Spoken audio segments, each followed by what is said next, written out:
Hello दोस्तों, welcome to my YouTube channel Nifty black devil. दोस्तों, जिस बात का डर था वही काम सेबी ने किया है। सेबी ने एक सर्कुलर जारी किया है जो कि कल करना था, लेकिन उसने आज किया है। कल करती तो मार्केट हो सकता था कल और डाउन हो जाता, क्योंकि मार्केट ऑलरेडी डाउन है। और अगर कल सर्कुलर ये निकालती तो फिर हो सकता है मार्केट और ज्यादा डाउन हो जाता है। यानी सेबी ने बहुत बड़ा स्कैम किया है। जैसा कि हम लोग काफी दिनों से सोच रहे थे कि सेबी कुछ करने वाला है, लॉट साइज ज्यादा करने वाला है, या एक्सपायरी जो वीकली एक्सपायरी है उनको कम करने वाला है, तो ऐसा कुछ हम लोग सोच रहे थे। लेकिन आज उसने अपना ऑफिशियल वेबसाइट पर डाल दिया है कि सर्कुलर हमारा ये है और ये चीजें चेंज हो रही हैं। तो हम लोग बारी बारी से इन चीजों के पास डिस्कस करते हैं क्या है ये नई नई चीजें। तो दोस्तों, फर्स्ट वन आता है जो हमारे काम की चीजें हैं, हम लोग उस पर डिस्कस करते हैं कि हमारे काम की चीजें क्या क्या हैं, और जो हमारे काम की चीजें नहीं है उन पर हम लोग डिस्कस नहीं करेंगे। ठीक है दोस्तों, तो आप लोग ये देख सकते हैं कि ये क्लियर कट उन्होंने डाल दिया है कि डेरिवेटिव्स के लिए जो इंडेक्स डेरिवेटिव है उनके लिए ऑप्शन में निकाल दिया है। ठीक है, तो हम लोग बारी बारी से इसको देख लेते हैं कि क्या है। तो नंबर वन आता है दोस्तों, हमारी जो काम की चीजें हैं उसमें नंबर वन आता है हमारे पास this one, upfront collection of option premium from option buyer. तो ये क्या है दोस्तों आप लोग बहुत ध्यान से सुनिएगा, मैंने पूरा समराइज कर रखा है। आप लोगों को मैं एक एक करके ये सारे पॉइंट्स क्लियर करता हूं। ठीक है, तो फर्स्ट पॉइंट है अपना upfront collection of option premium from option buyer. तो दोस्तों आप लोग कोई भी हो, ऑप्शन बायर हो, ऑप्शन सेलर हो, या आप फ्यूचर में ट्रेड करते हैं, तो इन जो रूल्स हैं इन पर आप लोगों को भी फर्क पड़ सकता है। क्या फर्क पड़ेगा? जो अप फ्रंट कलेक्शन होता है, ऑप्शन सेलर तो ऑलरेडी देते हैं और ऑप्शन बायर पर भी ये लागू हो जाएगा। तो ज्यादातर सभी जो अपने, तो हम लोग थोड़ा सा समझ लेते हैं कि अप फ्रंट कलेक्शन होता क्या है। अप फ्रंट कलेक्शन दोस्तों वो होता है जैसे हम लोग कोई भी प्रीमियम, हम लोग 100 रुपीज का प्रीमियम है उसको बाई करते हैं, तो हमसे मान लीजिए 5000 रुपीज लगते हैं। तो वो हमारा जो ब्रोकर होता है, ब्रोकर मीन्स जो भी हमारा ऐप है या जो भी हमारा ब्रोकर है उसे हम पूरा पेड कर देते हैं, उसके बाद हम लोग उसमें बाई और सेल करते हैं। तो ये हम लोग ऑलरेडी कर ही रहे थे, तो इसमें तो हमारा कोई चेंजेस हुआ नहीं है। तो ये हम लोगों के लिए ज्यादा दिक्कत वाली बात नहीं है, क्योंकि हम लोग ऑलरेडी जो ऑप्शन बायर है वो ऑलरेडी फुल पेमेंट करने के बाद ही बाई करते हैं और फुल पेमेंट मिलने के बाद ही उसे सेल भी करते हैं। ठीक है, तो हम लोगों पे इसका कोई ज्यादा फर्क नहीं पड़ेगा। हाँ, ये उनके लिए थोड़ा सा दिक्कत वाली बात हो जाएगी। जैसे कोई भी ऑप्शन बायर पहले क्या करता है कि स्टॉक्स को, ऑप्शन बायर क्या करता है कि स्टॉक्स को उसने बाई कर लिया, ठीक है, और थोड़ी देर बाद स्टॉक्स को उसने सेल कर दिया। उसके बाद जो पैसा रिटर्न उसका बना उससे वो ऑप्शन बाय यानी इंडेक्स डेरिवेटिव्स में बाय और सेल कर सकता था पहले, लेकिन अब ऐसा नहीं कर सकता। अगर स्टॉक्स में आपने एक बार इन्वेस्ट कर दिया है, वन डे की बात बता रहा हूं मैं आपको, अगर वन डे में आपने स्टॉक्स में इन्वेस्ट कर दिया तो वो पैसा आप ऑप्शन बायर यानी इंडेक्स इक्विटी में, सॉरी इंडेक्स डेरिवेटिव में आप यूज नहीं कर सकते हैं। तो वहां पर थोड़ी सी दिक्कत आ सकती है, लेकिन वो जो स्टॉक्स में करता है उसके लिए आपको फंड अलग रखना है, और जो आप डेरिवेटिव्स में यूज करेंगे फंड, उसके लिए फंड आप अलग से रखेंगे। बस ये है कि आप वो उसका फंड इसमें यूज नहीं कर सकते। हाँ, नेक्स्ट डे यूज कर सकते हैं। आज अगर आपने स्टॉक्स को सेल कर दिया, आपका जो पैसा बना है वो रिटर्न आपके बॉक्स में आ गया है, तो उसको आप टुमारो यूज कर सकते हैं। टुमारो आप किसी में भी यूज कर सकते हैं, चाहे आप डेरिवेटिव्स में लें, चाहे आप फिर से स्टॉक्स में लें, लेकिन सेम डे आप डेरिवेटिव्स में उस पैसे को यूज नहीं कर सकते हैं। तो ये है up front collection of option premium from option buyer. ठीक है, आप लोग क्लियरली समझ गए होंगे। सेकंड पॉइंट पे आते हैं हम लोग। तो फाइनली आपको जो भी आप प्रीमियम बाई कर रहे हैं उसमें आपको पूरा पैसा देना पड़ेगा, उसके बाद ही आप उसे बाई कर सकते हैं। तो ये चीज तो आप ऑलरेडी पहले से कर रहे हैं, तो इस रूल से आप लोगों पे ज्यादा फर्क नहीं पड़ेगा। ठीक है दोस्तों, नेक्स्ट रूल्स पे आते हैं। तो दोस्तों ये रूल जो आपका स्टार्ट होगा, ये स्टार्ट कब से होगा? ये स्टार्ट होगा दिस वन दोस्तों, 1 फरवरी 2025 को। ठीक है, 1 फरवरी 2025 को ये रूल स्टार्ट होगा। ठीक है, इससे आपको, मुझे लगता है आपको कोई फर्क पड़ेगा। और दोस्तों ये रूल जो है केवल आपका इक्विटी डेरिवेटिव्स पर लागू होगा। ठीक है, ये रूल्स है आपका केवल इक्विटी डेरिवेटिव्स पर लागू होगा, ये आपका इंडेक्स डेरिवेटिव पे लागू नहीं होगा। ठीक है, तो आप लोग इक्विटी डेरिवेटिव में प्रोडक्ट ऑप्शन में ही लागू होगा और ये रूल लागू होगा 1 Feb 2025 से। ठीक है दोस्तों, आप लोग अच्छी तरह समझ जाएंगे। Equity derivative means stock option पर ही ये नियम लागू होगा, इंडेक्स डेरिवेटिव से ये नियम लागू नहीं, यानी ये नियम जो है वो हमारे लिए कोई भी मायने नहीं रखता है। ठीक है, तो ये रूल्स हमारे लिए कोई भी मायने नहीं रखता। हम लोग अब नेक्स्ट रूल्स पर चलते हैं। सेकंड रूल है दोस्तों removal of calendar speed treatment on the expiry day. ठीक है, इस पर मुझे नहीं लगता इस पर कोई भी हमारा मेंबर बायो सेल करता होगा। मैं भी इस पर डिस्कस नहीं करना चाहता क्योंकि हम लोगों का ये इससे कोई मतलब नहीं है। तो सेकंड रूल मैं आपको बस बताने के लिए बोल रहा हूँ कि ये सेकंड रूल है removal of calendar speed treatment on the expiry day. ठीक है, तो इसमें भी हम लोग ज्यादा बातचीत नहीं करेंगे क्योंकि ये हमारे यूज में नहीं है। तो ऐसा कुछ हम लोग नेक्स्ट रूल पे चलते हैं कि नेक्स्ट रूल हमारा क्या है।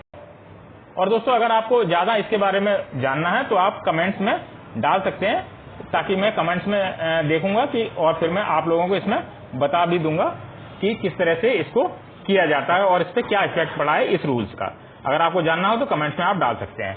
ठीक है दोस्तों, हम लोग नेक्स्ट रूल्स पे चलते हैं। दोस्तों पीछे वाला जो रूल है वो भी आपका फर्स्ट फेब से फेब 2025 से ही स्टार्ट होगा और वो उससे पहले स्टार्ट नहीं होगा। ये है 1 Feb 2025 से ही स्टार्ट होगा और ये वो हमारे मतलब का भी नहीं है। ठीक है, थर्ड रूल है दोस्तों intraday, this one intraday monitoring of position limits. ठीक है, ये थर्ड रूल है। इस रूल्स का भी हम लोगों पर कोई इम्पैक्ट नहीं पड़ेगा। ठीक है, इस रूल्स का भी कोई हम पर इम्पैक्ट नहीं पड़ेगा और ये रूल्स जो है वो स्टार्ट होगा, ये रूल्स भी दोस्तों स्टार्ट हो रहा है सेम 1 Feb से 2025 से ये रूल स्टार्ट हो रहा है। ठीक है, और इसका हम लोगों पे फर्क कुछ भी नहीं पड़ रहा है। तो ये भी इसके लिए भी डिस्कस करना मैं समझता हूँ ठीक नहीं है। हम लोग नेक्स्ट डिस्कस करते हैं क्या होता है। ठीक है, intraday monitoring of position limit, इस रूल्स का भी हम लोगों पर कोई भी इफेक्ट नहीं पड़ेगा। तो ये भी हमारे लिए सही नहीं है, मतलब ठीक है। ये वाला रूल दोस्तों मेनली ब्रोकर के लिए है, जो कि हम लोगों के लिए यूजफुल नहीं है। और इसमें ब्रोकर के लिए 4 बार ये आप देख सकते हैं, यहाँ पर इसमें क्लियर कट लिखा हुआ है मैक्सिमम और मिनिमम 4 स्नैपशॉट लिए जाएंगे ब्रोकर के कि वो कहीं बीच में गड़बड़ तो नहीं कर रहे हैं। इसलिए ये ब्रोकर के लिए रूल्स है, ये रूल्स हमारे लिए नहीं है। और ये रूल्स स्टार्ट हो रहा है आपका 1 अप्रैल 2025 से ही। ठीक है, तो इसमें भी अभी काफी टाइम है। ठीक है, नेक्स्ट रूल आता है दोस्तों हमारे लिए contract size of index derivatives. ये रूल हमारे लिए इंपॉर्टेंट है और इस रूल के लिए हम लोग काफी दिनों से चर्चा भी कर रहे थे कि ये रूल्स कब आएगा, कैसे आएगा, वीकली एक्सपायरी होगी या नहीं होगी, इंडेक्स क्या रहेंगे क्या नहीं रहेंगे, बैंक निफ्टी बंद होगा चलेगा, निफ्टी चलेगा या बंद होगा। देखिए बैंक निफ्टी रहे ना रहे, ठीक है, लेकिन निफ्टी रहेगा ये तो शायद सभी लोगों को पता था कि निफ्टी में तो कामकाज होता ही रहेगा, निफ्टी कभी बंद नहीं हो सकता, क्योंकि निफ्टी के अंडर में ही बैंक निफ्टी आती है, फिर निफ्टी आती है, मिड कैप निफ्टी आती है और आपके सारे इंडेक्स डेरिवेटिव भी आते हैं। और दूसरा है बीएसई का जो है सेंसेक्स। ठीक है, तो निफ्टी और सेंसेक्स ये दो तो रहेंगे ही रहेंगे, बाकी जो है उनकी हो सकता है कि आगे पीछे कैसी भी एक्सपायरी कर दें वो लोग, या किसी को खत्म भी कर सकते हैं, वो उनके ऊपर है। और ये रूल कब से चालू होता है हम लोग आगे डिस्कस करते हैं। ये दोस्तों क्लियर कट यहाँ पर लिखा हुआ है कॉन्ट्रैक्ट साइज, यानी कॉन्ट्रैक्ट साइज को बढ़ाया जा रहा है। कॉन्ट्रैक्ट साइज जो है वो बढ़ाया जा रहा है, जैसे आप इंडेक्स और वो भी किसमें, इंडेक्स डेरिवेटिव में, यानी आप Nifty, bank Nifty, fin Nifty, Sensex, इसमें अगर आप ट्रेड करते हैं तो आप पर ये रूल इफेक्ट पड़ेगा, इस रूल का आप पर इफेक्ट पड़ेगा। और अगर आप स्टॉक ऑप्शन में बाई और सेल करते हैं तो आप पर इसका इफेक्ट नहीं पड़ेगा। ठीक है, तो कॉन्ट्रैक्ट साइज क्या है, कॉन्ट्रैक्ट साइज है ये means lot size. Lot size जो अभी निफ्टी का कितना है 25, वो बढ़ाया जा रहा है। हो सकता है वो 50 का हो जाए और हो सकता है वो 75 का हो जाए, यानी एक लॉट अभी जो 25 का है वो 50 का हो सकता है या फिर 75 का हो सकता है, अभी कंफर्म नहीं है कितने का हो, यानी 50 का तो होगा ही होगा, उसके ऊपर कितना हो सकता है वो हम लोगों को आगे देखना है।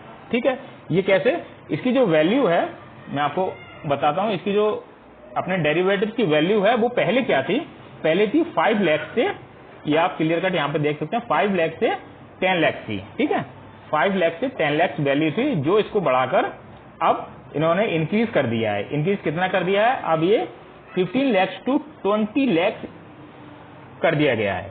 यानी जो डेरिवेटिव, यानी आप फॉर एग्जांपल आप समझ सकते हैं, जैसे बैंक निफ्टी है, बैंक निफ्टी इस समय मान लीजिए 50,000 का है। ठीक है, तो 50,000 मल्टीप्लाई बाई 15, इसका एक लॉट कितने का है, 15 का है, तो आप इसको इसमें मल्टीप्लाई कर सकते हैं। तो इसकी जो वैल्यू है वो 5 लाख और 10 लाख के बीच में आती है। ठीक है, तो ये उसमें था। अब इस लॉट साइज को इन्होंने इंक्रीज कर दिया, यानी अब इसकी वैल्यू जो है वो 15 लाख टू 20 लाख आनी चाहिए। यानी ये जो है ये 15 लाख टू 20 लाख कब आएगी, जब हम 50,000 को, ठीक है, 50,000 को मल्टीप्लाई करेंगे 30 और 35, यानी 30 से एब मल्टीप्लाई करेंगे तब इसकी वैल्यू ये निकल के आएगी। मीन वो आप वैल्यू निकाल लेना, मैं यहाँ पे वैल्यू नहीं निकाला हूं, मैं आपको फॉर एग्जाम्पल आप लोगों के सामने ये थोड़ा डिस्कस कर रहा हूँ। पहले क्या था,